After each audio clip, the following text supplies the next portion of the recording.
Hello and welcome to Smash Hits Sports. We are on to the Sweet 16. The first two rounds of the tournament I thought were phenomenal. We had some upsets. We had some great teams playing great basketball. We had the heroes that we hope to find every single year in March Madness. We have them again this year. And I'm going to be honest, I think this has been a very, very incredible tournament. But Nick, what are your vibes on the tournament so far and, the games that we've watched through the first two rounds?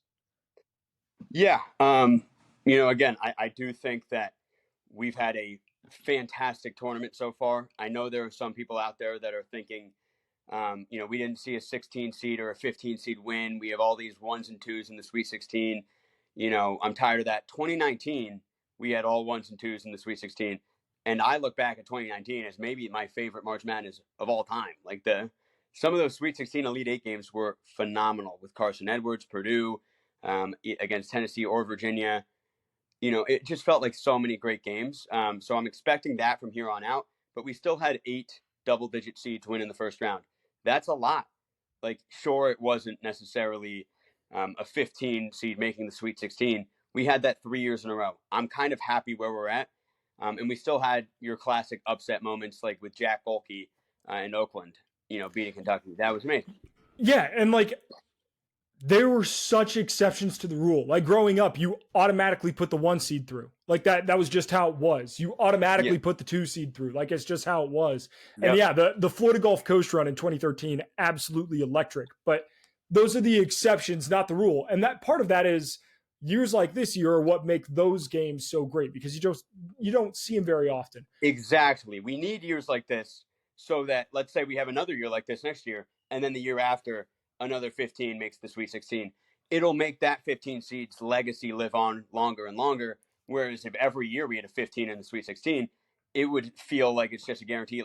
No one would remember Oral Roberts and how awesome that was. No one's remembering that stuff.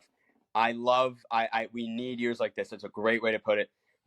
Completely agree. I'm stoked. And we have an insane slate. This slate is insane in the Sweet 16. Oh my God. Okay, so this is what I think a lot of people, I don't understand why a lot of people were bitching about not having a bunch of upsets and not a bunch of double-digit seeds in the Sweet 16. Because the matchups that we now have are absolutely phenomenal.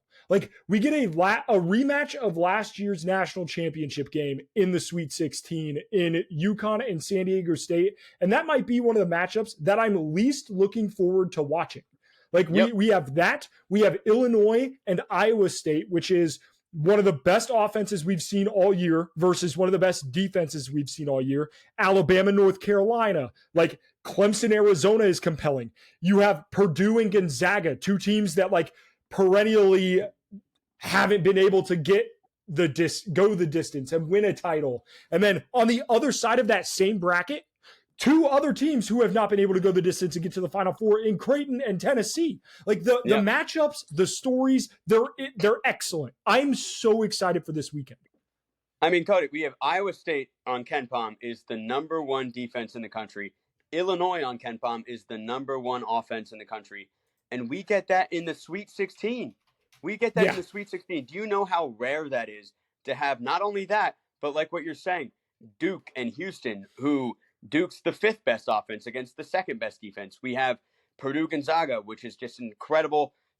There's one team in the top 14 on KenPom that isn't still alive, and that's Auburn, which, again, of course, I picked that team to win it all. Out of all of these options, I picked the one team that's not in. But we have all of these fantastic, well-coached, well-operated basketball teams that are playing well at the right time, and they're still alive. That is just going to make for a special, next 4 days when we get to Thursday. It's just going to be awesome, man. So, but I guess speaking of Auburn, how did they lose? The end of that game was the biggest pissing down your leg fest I've ever seen. They didn't make shots. They didn't make free throws. They turned the ball over. It was... And it's not, there is poor coaching at the end of the game, and then there's just poor execution at the end of the game. Bruce Pearl did what he could. They just couldn't make anything. They had chances. They had many chances. They could have won the game they could have had a buzzer beater to win the game. to with how awful they looked in those last 2-3 minutes, to have a game-winning shot to win the game, and it's a brick, of course. And my thing is off that Trey Donaldson missed free throw, John Broome gets the rebound, and it's just like you can sense the panic because there's 5 seconds left. Yep. If the panic isn't there, you might take a couple dribbles, try to like get into your bag, put up a post move. But he's just like on the floor throwing it up. It gets blocked. Jalen Williams rebounds it. Same thing. He doesn't even consider anything. He's just like, I need to put this up at the rim. It gets blocked. Katie Johnson, step back 3, brick. The panic was so clear that Auburn was feeling. And it's situations like that, and I'll talk about Kentucky, Oakland as well, where teams like Kentucky and Oakland and Auburn, if you just survive that game, and that all that anxiety, the jitters, all of that goes away. I mean, that's exactly the type of game you want to play in the first round, because you felt the fear of God. You felt the fear of like your season is over. You know what I mean? And then you win, and all your young players feel so much better, so much more confident. That's March Madness for you, is that takes you on a run. And it's just so disappointing because I have both in my Final Four, and they both just could not get past it. They lost. But, now that I just don't care about my bracket, I look back and I'm like, 2 great games, very enjoyable to watch regardless. That guy on Gale was cracked. Yeah. He was Wolfer, just not the one that had like the Pudakitis. I don't even know. Oh yeah. He was like 6 for like 10 from deep or something like that. Crazy. Yeah, whatever it was. I mean, he was just nuts. So it was electric regardless. It's just disappointing in the moment, obviously. Yeah. And then on the other side of it, the Kentucky game, that was a Cal coaching disaster class. Yeah, like he was taking those timeouts to the grave. There were several That's times the first thing I said in my group chat. I said, how do you not call a timeout? Insane. Coaching malpractice. I was watching it with a buddy of mine, and that's exactly what he said. He's coaching malpractice. And the other thing on that is a young team. And Cal saying, oh, well, they're a young team. That's what's going to happen when you have a young team. Newsflash, Cal, you knew all fucking year it was a young team. There's no reason that you don't prepare those guys for those kinds of situations. They were not ready at all for that game to be competitive. They were just not ready for what are we going to do in a close game? Do we have plays? What they were not ready. And the in-game coaching, the in-game play calling of Cal was just not there at all. How do you not? They didn't start face guarding Gohlke until 3 minutes left in that game. He had already hit 8 threes on your ass. Figure it out. To be fair, I will say a lot of those threes he was making, I don't think he really had 1 3 where he was wide open set shot. Yeah. He was coming off the dribble, taking a step, jumping, and moving his hand around, somehow making these shots. But that's what was so electric about it, because he would hit something that you're like, this should be an air ball, and it goes in. And then Antonio Reeves, the only senior leader, it feels like, on that team, is doing the same on the other end. My problem was okay, you have Robert Dillingham in, you have Reed Sheppard in the game. It is clear as day that they just do not have it. They are pissing down their legs. Rob Dillingham is okay, rebound. We're down 2. Give me the ball. I'm going to take it. And, he just bricks a layup. It's oh my God, let's set up the offense. I think Reed Sheppard had 3 points halfway through the fourth quarter. No, he made his first 3 at the end of the game. Yeah. It was crazy. The 2-minute mark. It was nuts. I would have probably taken both out. But again, it is the thing where it's what if you do win that game? The more they do play, the better. You're kind of teetering on a fine line. It just, I agree defensively as well.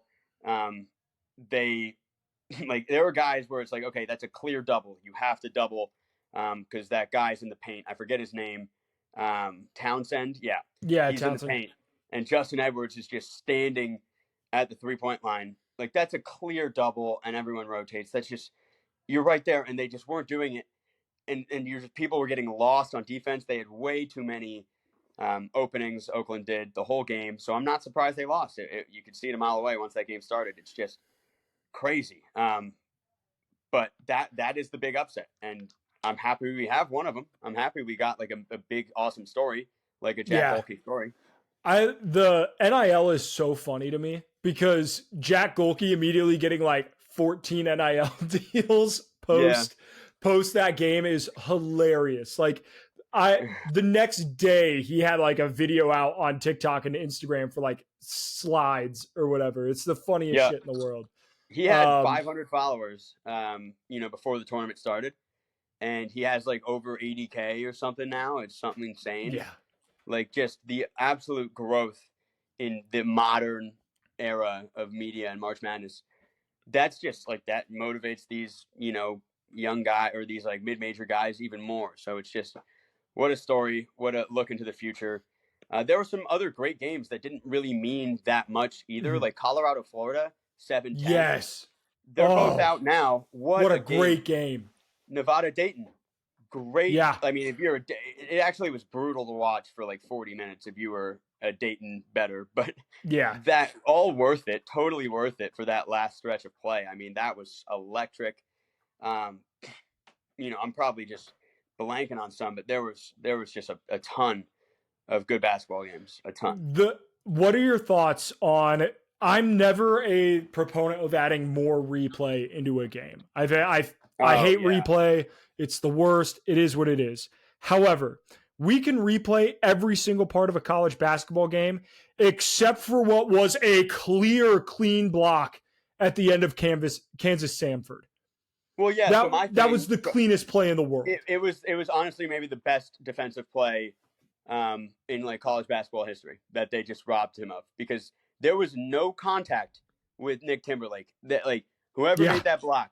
And the thing is, the fact that I don't even know his name, that's a problem to me, right? Because you just stole that guy's moment. He just had an all-time March moment just ripped from him. And yeah, the solution isn't like, okay, we can go review every block, everything.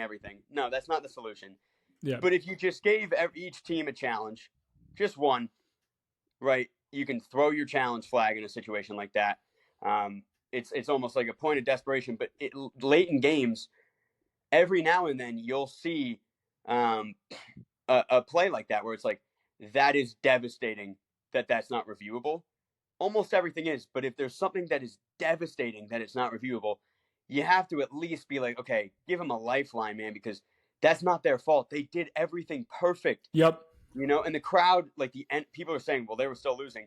The energy in that building was off the charts for Samford. There was 15 seconds left, down one. Nick Timberlake is on his ass.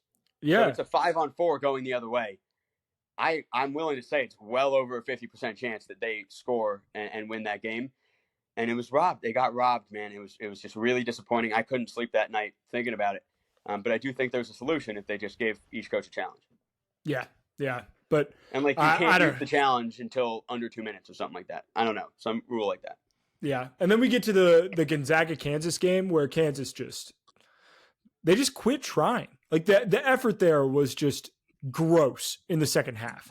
Yeah, they lost their legs. They just didn't have not enough depth on that team. That's just plain and simple. It's always been like they have a really good starting five with no depth.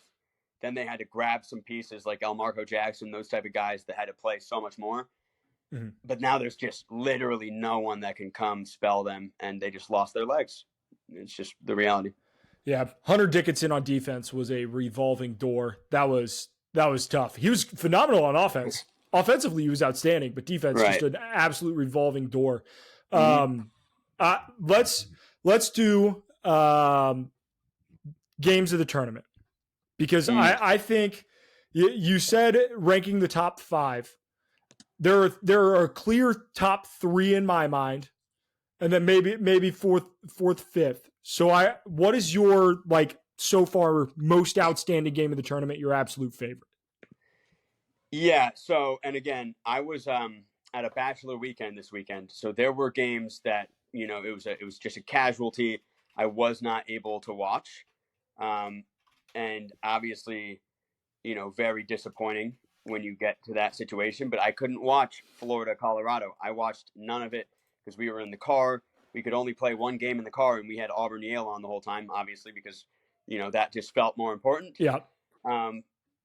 I can't put Auburn Yale in good conscience up there for myself, but I also don't know, Colorado, Florida would be on the list. I'll let you pick it just because I didn't really watch it. So for me, the games that I watched, Kentucky, Oakland would probably be my number one, followed by maybe Creighton, Oregon, I think, and then maybe a Creighton, Houston Oregon was A&M. Creighton, Oregon was awesome. Creighton, Oregon was Creighton, awesome, Oregon man. was Oh my awesome. goodness, Double so awesome. overtime. Like Creighton wasn't hitting, and like Oregon might as well have played that basketball game with two guys. Like it was Quiznard and Dante, and that was it. It was like prime Kobe and prime Shaq with just like a D3 team surrounding them, and against like a really well operated team, and it was just cinema. It was cinema. Dante went for 28 and 20. Yeah, legitimate video game numbers. Quiznard went for 32. Like they scored so many of their damn points, and like the final score 86-73. Like that doesn't reflect how close this game was. Literally the whole distance. Like, I mean, it went to double overtime, right? Like I would hope that people would understand that. Yeah, that game was. It was the whole time, Cody. It was a 2-point game. Like someone was up 2, and then you would be tied, and then down 2. Up 1, down 1. Like it just there were no runs. It was just so evenly matched until, Cousinard he lost his energy. He just started chucking, and Creighton had enough energy, and it was sad to see. But what a game that was! What a game! Yeah. Speaking of chucking, Wade Taylor at the end of that Texas A&M Houston game, bro. Yeah. He was just throwing up shots. Like. Yeah. I get it, and like some of them dropped, and that was crazy. But like in the overtime, I don't. It's a tie ball game. You don't have to start chucking up threes anymore. That was It's kind of brutal. Brutal. But I do think that we got a buzzer beater to force it into overtime. Yeah, that was awesome. Just that game's definitely top 5. It was electric. I was on live for the past. Like the last 5 minutes and then all of overtime. And I was like facing away from the TV until people were like, wait a second, like Houston's kind of selling a little bit here. I was like, okay, hold on. And then collectively everyone in the live was just like, oh my God, this is the craziest thing ever. So that's in there. I think Oakland, NC State, you could argue is in there as well. And then if you had to grab another from the first round, you could grab the Yale Auburn game. You could grab Duquesne BYU, Dayton Nevada, Washington State Drake was a really good game. Kansas Sanford was so depressing, but it was still a great game. Mm-hmm. It'd be hard to rank them, but I think those are kind of like the top bunch. Yep. I will agree. Let's talk about. We can't talk about this tournament. I'm honestly shocked. We are 18 minutes into this episode, and we have not said one word about the Clemson Tigers. Yep. But Sweet 16 bound for the first time in over a decade, right? No, we close were to Sweet a decade 16 in 2018. That was that Clemson was a 5 seed. They played Auburn, who was a 4, and they beat them by like 40, and then lost to Kansas in the Sweet 16. Gabe DeVoe, Marquise Reed, that squad, Sheldon Mitchell, but. That was actually even before I had committed to go to Clemson. I was a senior in high school. Damn. Watching that game, still like a Florida Gator fan, like with, like I had no affiliation to a school yet. And it's just crazy because once I became, diehard Clemson everything, I hadn't seen us win a tournament game. So it's so beautiful to be where we're at. I'm not surprised we're here. Especially when you saw how many people were picking New Mexico, and you knew that if it was Clemson Baylor, you knew that Baylor was going to get all Charmin Ultra Soft, dude. Yes, Charmin Ultra Soft. They were on your fraud list. You nailed it all year. I had it. I mean, obviously, I was going to pick it as a Clemson grad, but like, it just made so much sense, and it's happening again, man. Like Clemson's not getting public love from the jump against Arizona, so we'll have to see.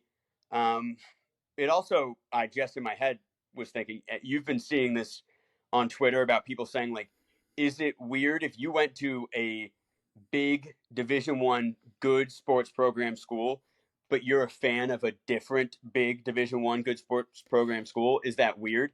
Because for me, the answer is yes. I completely gave up my Florida fandom forever in favor of Clemson because you cannot be a fan of two teams, in my opinion, some people are really pushing back on that.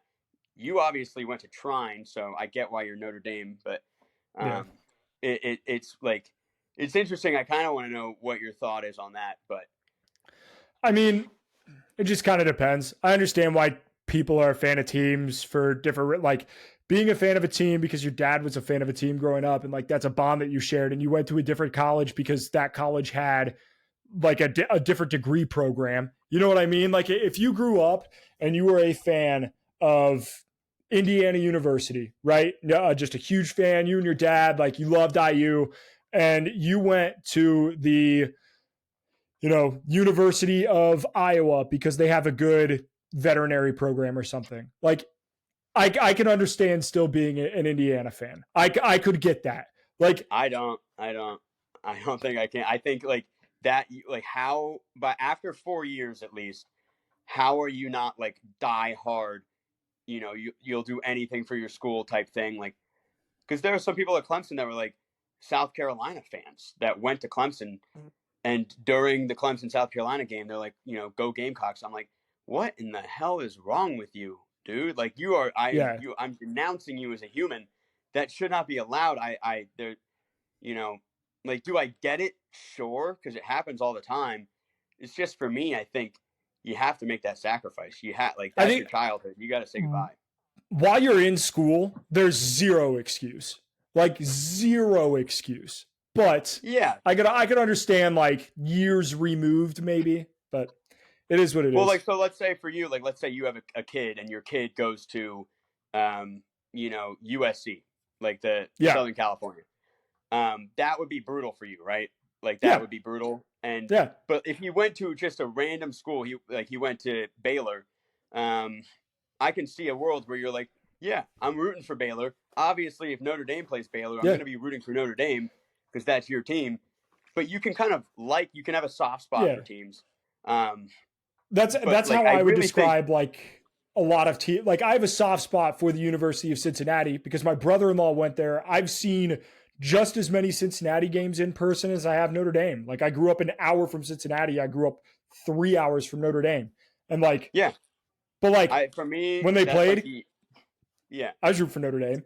Fuck it's them. the Orioles for me. I like kind of grew up a little bit of an Orioles fan, but like the Nationals were just always front and center because like I'm a Ravens fan because my family convinced me into it. My extended family, they didn't do that to me with the Orioles as much, so I have a soft spot for the Orioles. If it was a Orioles Nationals series, like one team goes to the playoffs, one team doesn't at the end of the year, something like that.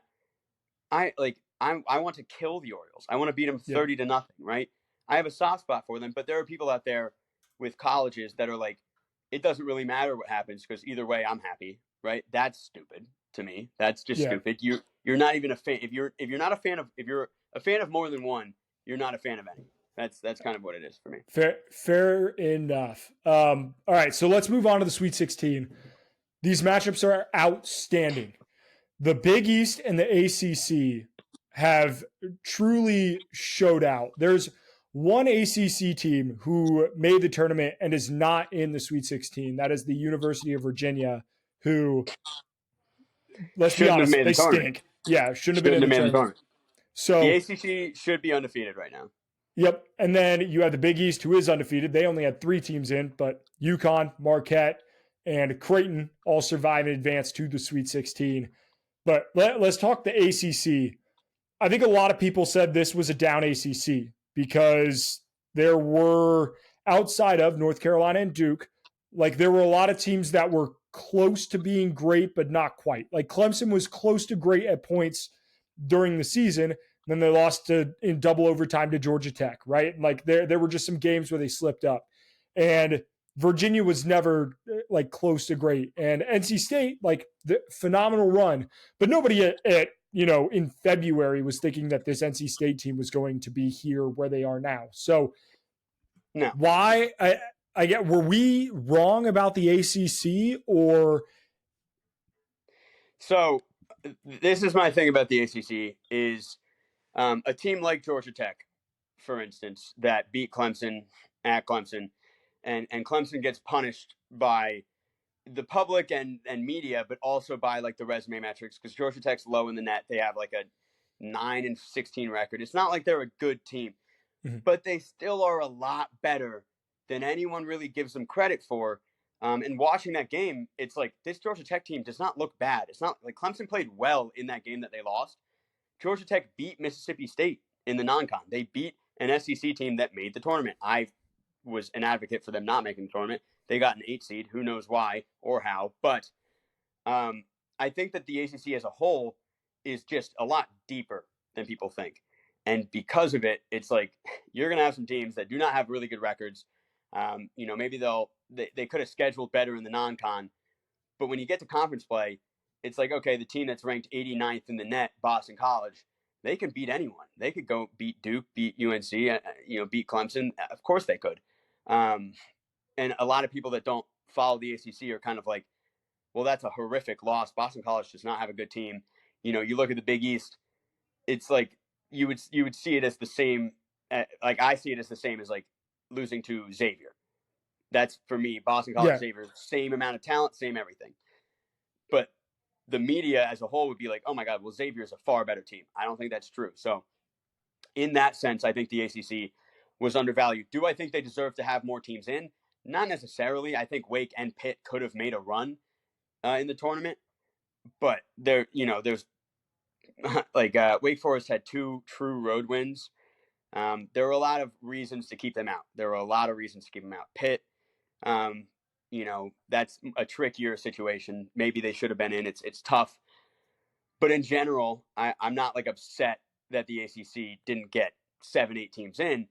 I just think from a baseline like narrative perspective, I'm hoping that next year the media is nicer to the ACC as a whole, because you had Lenardi, John Rothstein, people saying this is the worst year the ACC's ever had. It's a down year. And we're not going to have more than 2 teams from the ACC in the tournament. That's just egregious, man. They're undefeated in the round of 64 on. That's very impressive. I don't know what your thoughts are. Yeah, no. And then, like, it's not like the teams that have advanced have not played great basketball. Like, Clemson played phenomenal basketball for the first 2 games. NC State played great basketball in their first game. And then they beat, like, it took them to overtime, but, like, they didn't play bad against Oakland. Like, both those teams played well, and NC State played better. So it is what it is. And then there are some teams. Let's talk about, there are, in my mind, 4 teams who looked borderline unstoppable the entire first 2 games. Purdue, which I get that they played a 16 and a 9, but like it's why you get the 1 seed. North Carolina, who I thought Izzo was back for like 5 minutes of that game, and then it was just over. Yeah.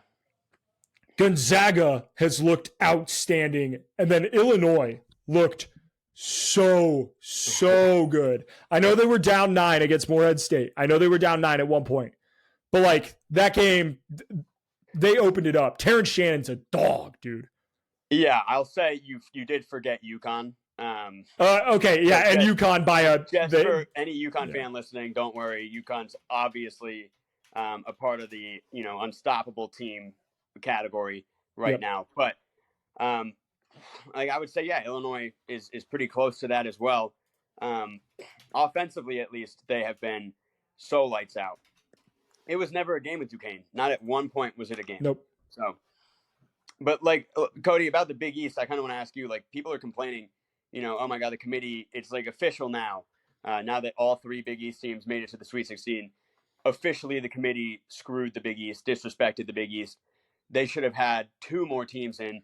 In my opinion, the teams that made the Sweet 16, it would have been a catastrophe if any of them didn't. They were all top 3 seeds, so we cannot say with any confirmation that the committee was right or wrong, unless all 3 make the Final Four, in my opinion. Yes, 100% yes. And Marquette played a 10 seed, and Creighton played an 11 seed, and then UConn obviously rolled through.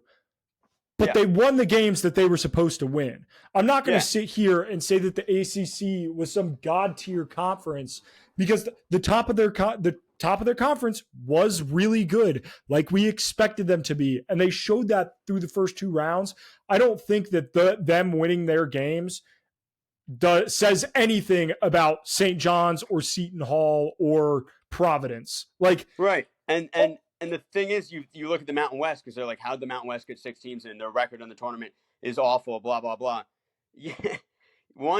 I made a video about this earlier, that if they got one team in the Sweet 16, that's a win, because they were not going to have any teams seeded from the 1 through 4 line.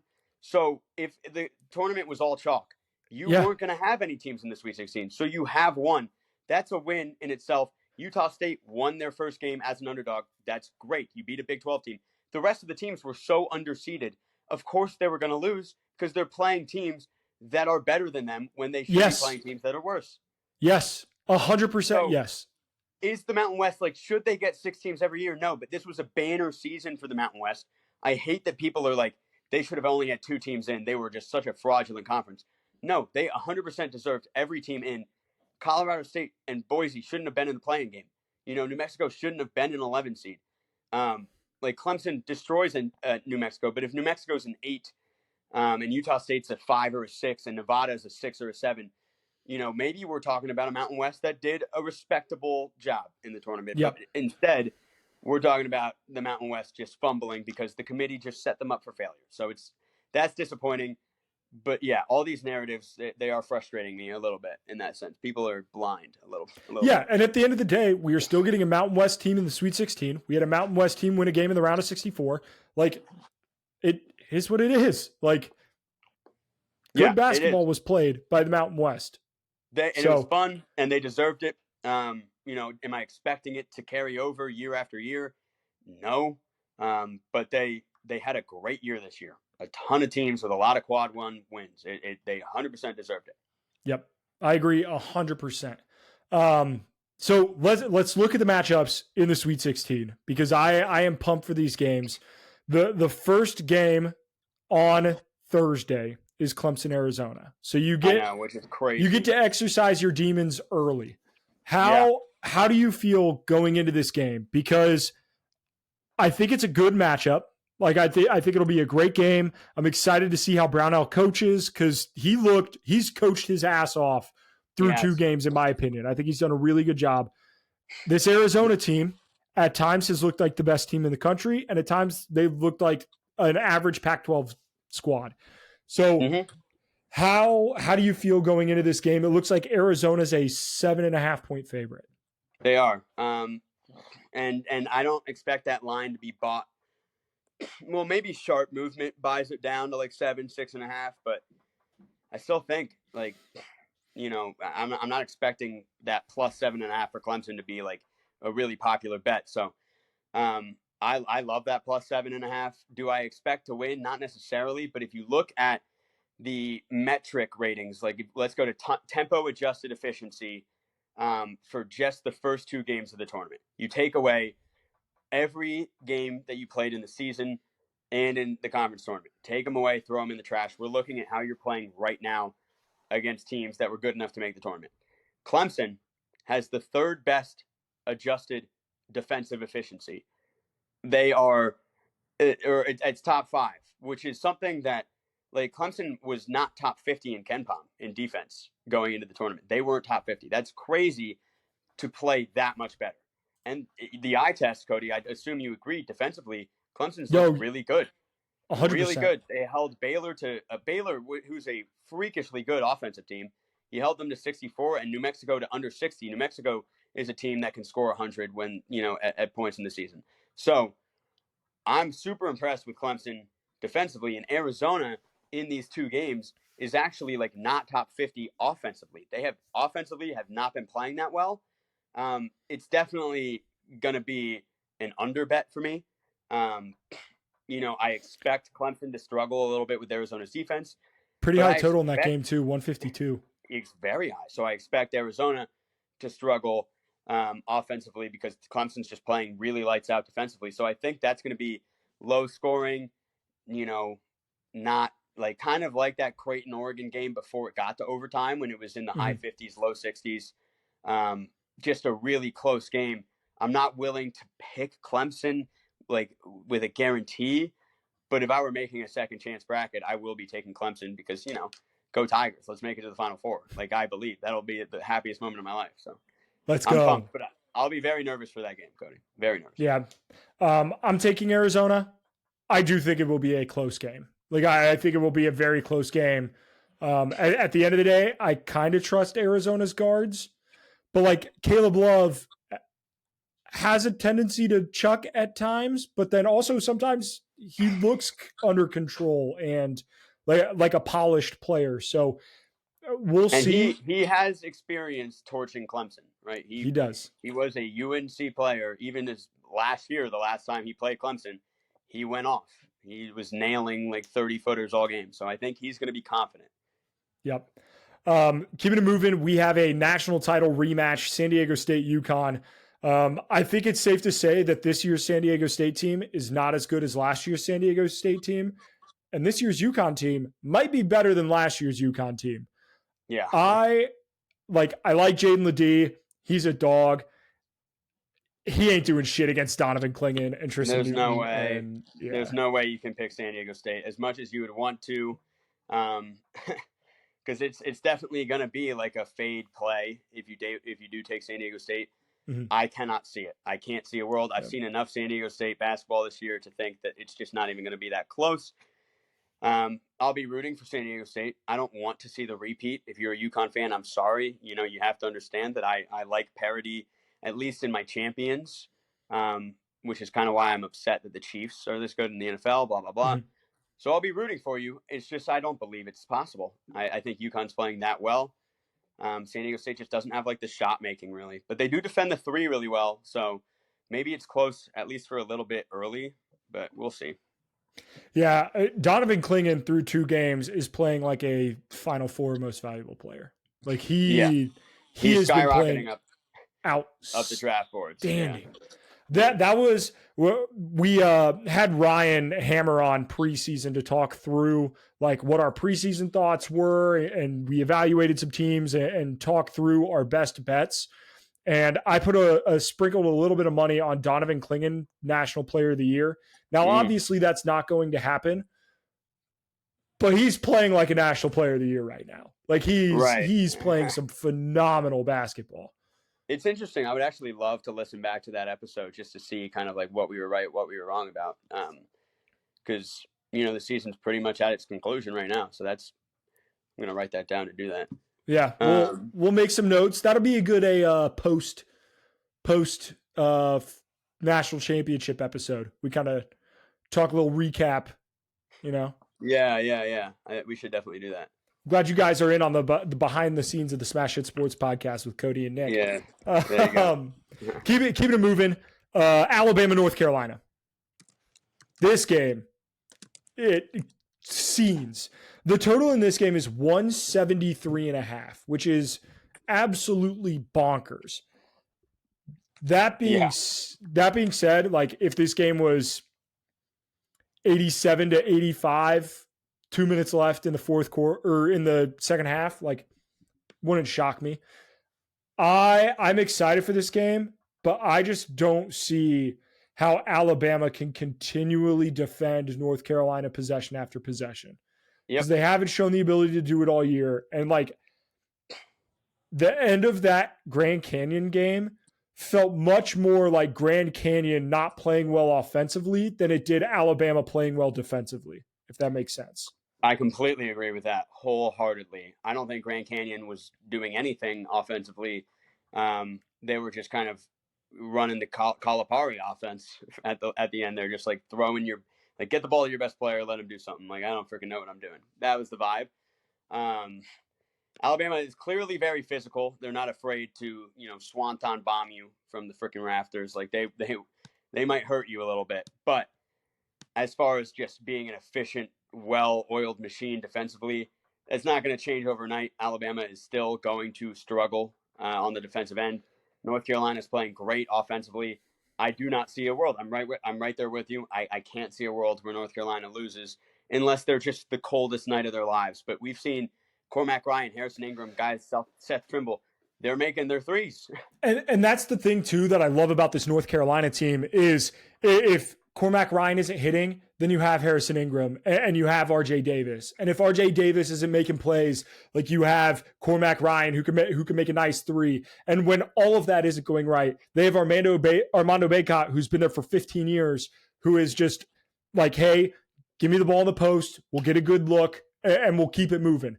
And like, it's such a stable team that like I feel like they don't have a ton of highs and lows. Like they had a little bit of a low against Michigan State, but I felt like that was more just Michigan State was hitting and North Carolina turned it up defensively. They turned it up. And we didn't mention like Elliot Cadeau, every game feels like he's just maturing into like a really, really strong facilitator, Kendall Marshall type point guard who's not going to blow you away scoring, but man, he's just a great person to have at the one. So I love North Carolina here. I think the over is probably free, if I'm being honest, unless it's. You're gonna bet it because it's fun. It's such a fun bet. You're like, fuck it. I want to see 180 points. Well, my thing is, I think North Carolina gets to 100. I think they're going to score 100 points against Alabama. So all Alabama has to do is score 74. In that sense, there's a world that this is a blowout, and maybe the under hits. But like, I'll be taking that over. I think it's going to get bought up as well. But yeah, very excited for that game. Regardless, you know, Cody, the last time they played was 2022 December, so last season, and it went into quadruple overtime. Whoa! And that was like when North Carolina was the number one team to start the year, and Alabama ended up being the number one team to end the year. So that was just a battle of these juggernauts. Now we get to see it again. Pretty much very similar rosters. So fascinating storylines. You love to see it. And then the last game on Thursday, Illinois, Iowa State. It's an unstoppable force meets an immovable object. Iowa State's defense, Illinois' offense. I don't know how you stop Marcus Damask and Terrence Shannon. I'm excited to see what TJ Otzelberger and Iowa State will do, because I think if there's any team in this tournament who can, it's either Iowa State or Houston, which, shocker, the two best defensive teams in the country. But this Illinois team is so damn good offensively, and Marcus Damask being able to, like, I think he's had like 9 or 10 assists both games of this tournament. Like he's throwing, he's triple-double. Yeah, first triple-double since Ja Morant.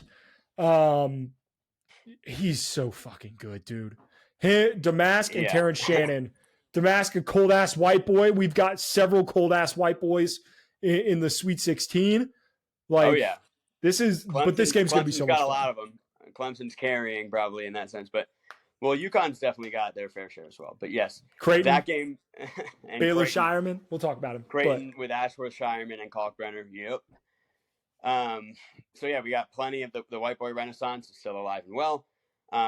This one is so tough for me because, on one hand, defense travels, defense carries. You know, when you have the best defense, you should assume, like, Illinois has they played Duquesne and Morehead State. They have, even in the Big Ten, like, they're not playing a team like Iowa State that's just creating havoc, man. The sticky hands is unbelievable from Iowa State. Every loose ball is going to go their way. But it's not a 50-50 ball. It's not a 50-50 ball. It's 80-20 for Iowa State. Yeah, so that's going to be so tough for Illinois, and I get why Iowa State's favorite, but there is something to be said about pace of play and, you know, being able to get a bucket, because I think in the scenario that Illinois is up 10 in the second half, do I trust Iowa State to come back? Unless Illinois just gets in their own head, not really. But if Iowa State's up 10, Illinois has enough bucket getters where they could claw, fight, climb their way back. I know that they could. So with all things considered, if it's going to be, it's the closest spread of the Sweet 16. So it's pretty much a pick 'em, right? I think I'm going to go Illinois just because they just play faster. They maybe be able to make Iowa State uncomfortable enough. And I think their defense is just good enough to stop Lipsy, Gilbert, and company. So I'm going to go Illinois by a hair. Yep, I'm going with Illinois as well. I had them in the Final Four out of the East region, so I'm going to stick with that pick. I feel pretty good about it. Your bracket's still alive, right? It's like you have all 4 Final Four teams. Yep, all 4 Final Four teams are still alive, and I think I got 6 of the 8 Elite 8. I missed on Auburn, and I missed on Texas Tech. So, There you and go. New Mexico. So 5 of 8 of the Elite Eight.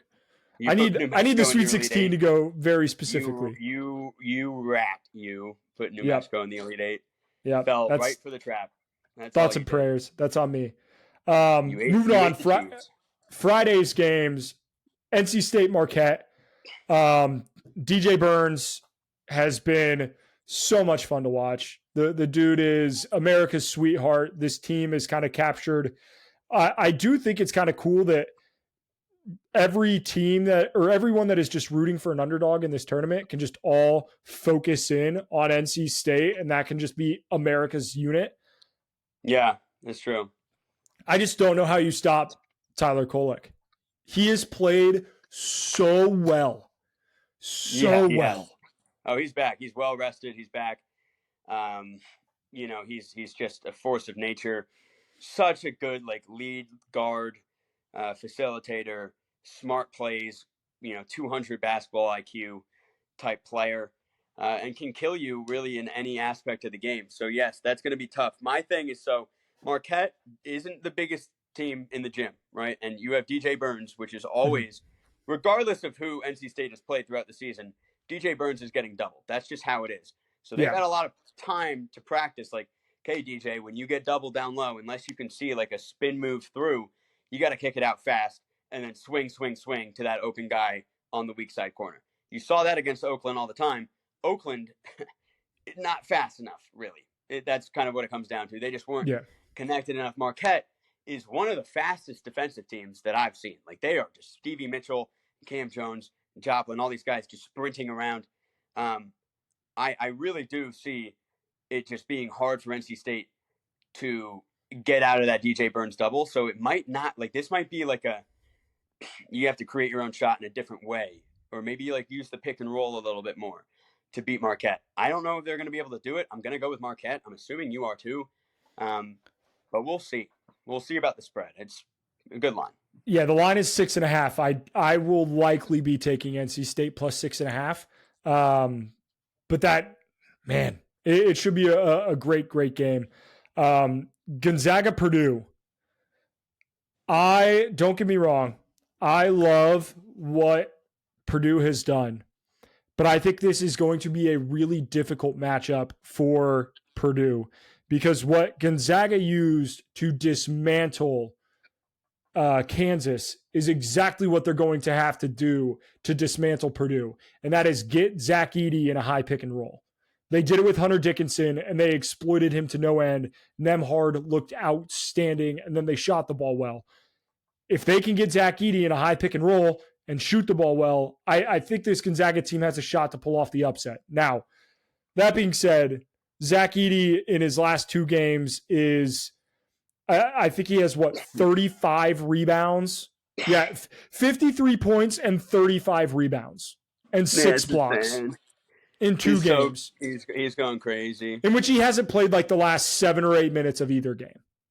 Yeah, he didn't really put up any stats after halftime. He had 23 and 14 at half against Utah State and finished with pretty much that exact stat line. So, while it's true, I think the high pick and roll is a danger.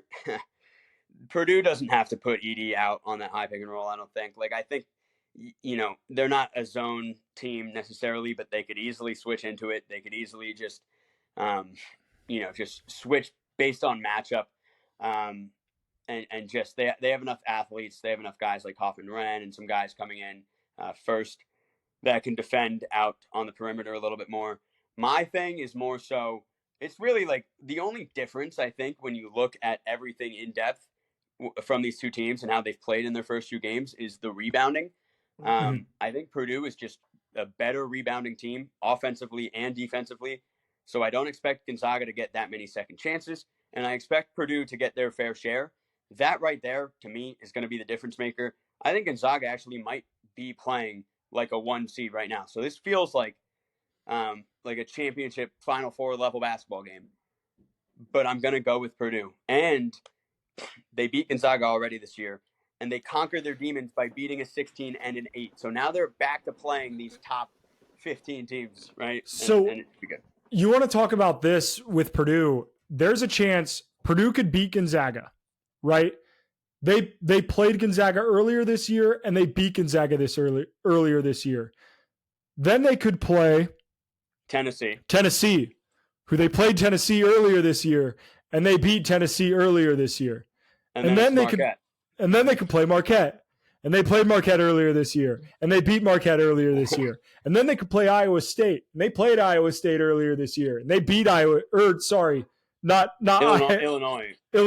bad, Illinois. They played Illinois twice this year, and they beat Illinois twice this year. Like, there's a legitimate shot that like Purdue could. It's things like this, and I understand. Like, obviously, it's weird how this all lined up, but this is why you play such a difficult out of conference schedule. Because it sets you up that you have played in very, very difficult basketball games. Yep. I think this Purdue is as tested as you could possibly be. I like them against Gonzaga. I think this is going to be a very high-scoring game, a lot of fun. I'm going to take Purdue too, but holy shit, this game is going to be scenes. Yeah, Cody. Feeds families in the terms of Nick this game will feed families. All these games families are going to be full after this weekend. But not to mention all those three teams besides Illinois, like the Gonzaga and then Tennessee and then Marquette. I'm pretty sure that was Purdue's exact path to the Maui championship. To the Maui.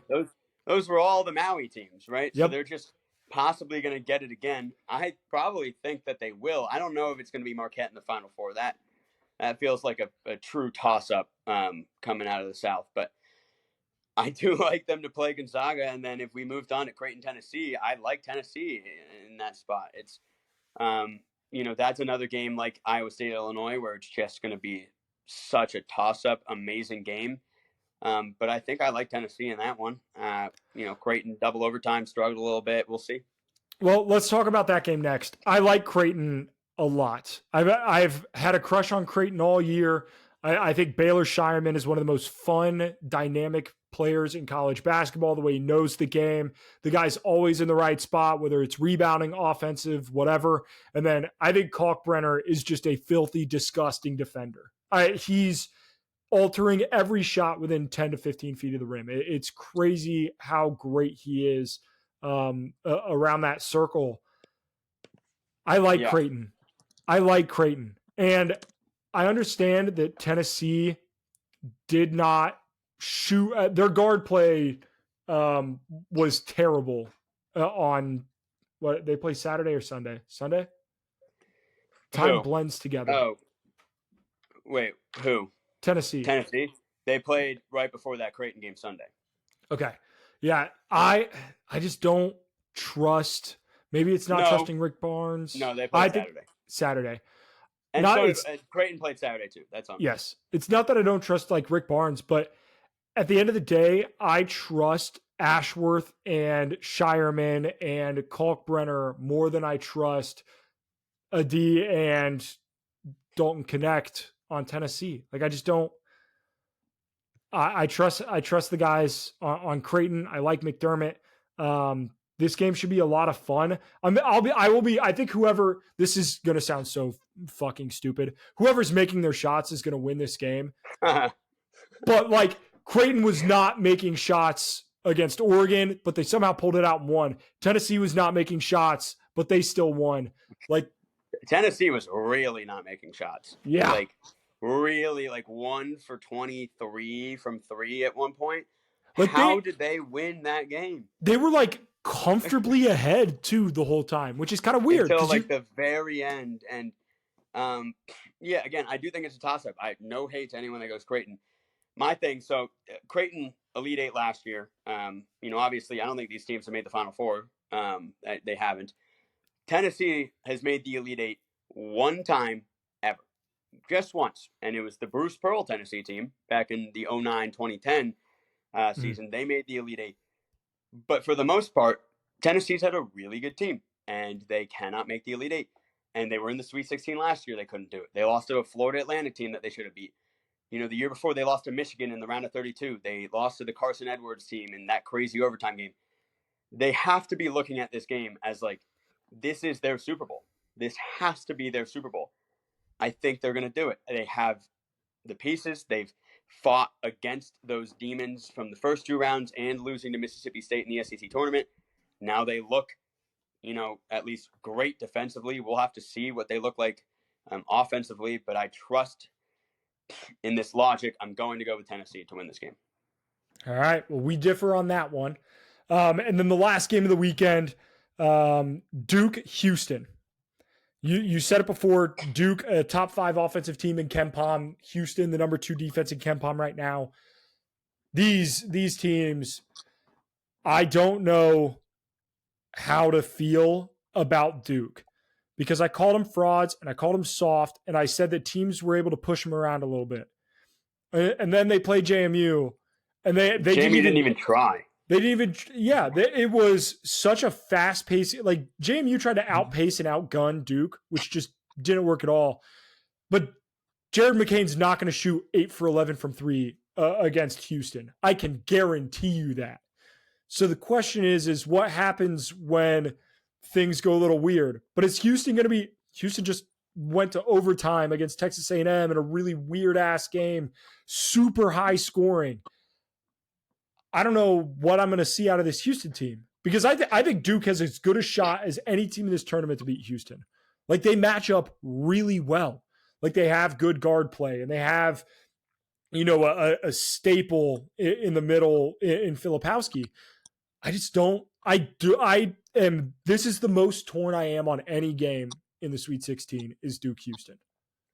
Yeah, there's something to be said about a team. Like if you're Houston and you let this not massive, but like a kind of like a 10-point lead slip away late and chaos, you go to overtime, the absolute and sheer resilience and discipline and then just like level-headedness that you have to then start that overtime after the catastrophe that was that last 5-minute stretch and just go kind of dominate Texas A&M for the last 5 minutes of overtime and win that game. That does something to you. Because again, like I said earlier with Kentucky and Auburn, Houston was almost in that situation, but they won. So they tasted that fear of God, that, oh my God, we might actually be done. Jamal Shedd's career might be over. You might have all these like narratives that are like Houston's, so what happens with Kelvin Sampson, blah, blah, blah. They won that game. So it's going to be really hard to beat them now. But Duke has looked like exactly the type of team that could do it. I completely agree with that. It's just going to, I'm with you that I'm torn. I'm completely torn. Duke has played like the better team this tournament, but that Houston has kind of an extra gear defensively. They haven't been playing that well defensively. They let A&M score in the 90s. That's insane, Like that's just not like them.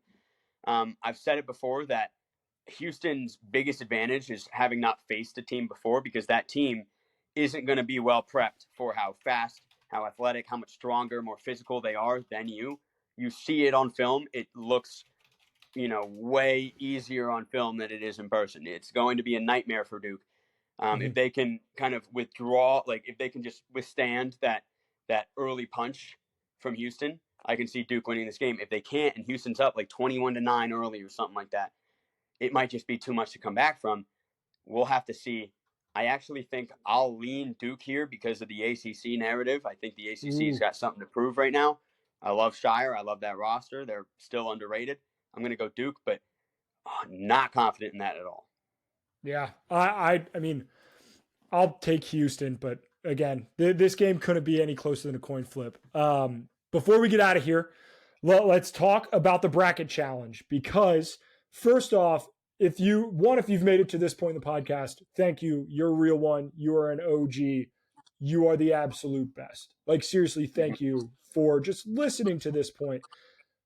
But to talk about the bracket challenge, we had 434 people in the bracket challenge. That is absolutely insane numbers. There are bracket groups that I am in with people who have significantly more followers than us two dipshits. And theirs is not anywhere close to what we have. So this is awesome. Just a phenomenal entrance. But basketball bracket. We got a guy. We got Mr. Basketball bracket. I have no idea who you are. Is in the top 1,000 in all of ESPN. They have they are 99.9 percentile. They have 560 points of, I think, the possible 600 in the first round. Mm-hmm. It's 640 in the first 640 round. Should be. Yeah. It's legitimately insane. All of their Elite Eight is still alive. Like, they got every Sweet 16 team right. Yeah. Hard to do. You know, I'm not sure what they got wrong necessarily.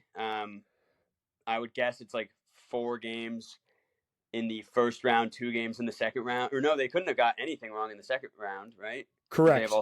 They got nothing wrong in the second round. They just got 8 wrong in the first round. And the games that they got wrong: Auburn, BYU, St. Mary's, Nevada, Wisconsin, Kentucky, and Florida and TCU. Wow. Which they didn't miss a single game in the round of 32. That's unbelievable. It is very impressive. I'm in a bunch of these brackets as well. Like, you know, Ryan Hammers. I joined, you know, Evans, this guy that sometimes I'll hop on live with and whatnot. They don't have anyone in the top 1,000. I don't know who basketball bracket. I don't know who he is, but he's Lisan Al-Gaib. He is him. He's the prophet, the Messiah. We all-time ball knower.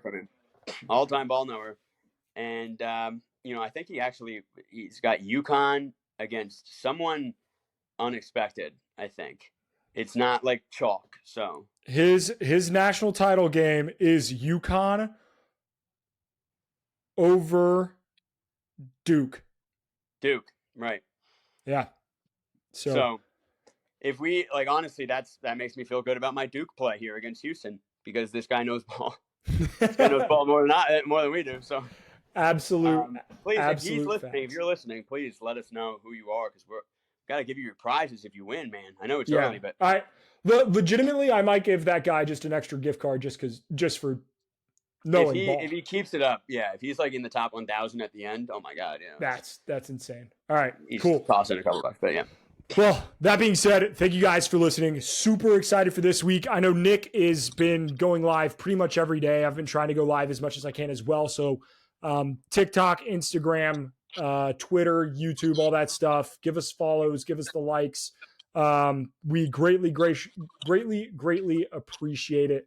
And let's keep enjoying March, because holy shit, this has been absolutely outstanding.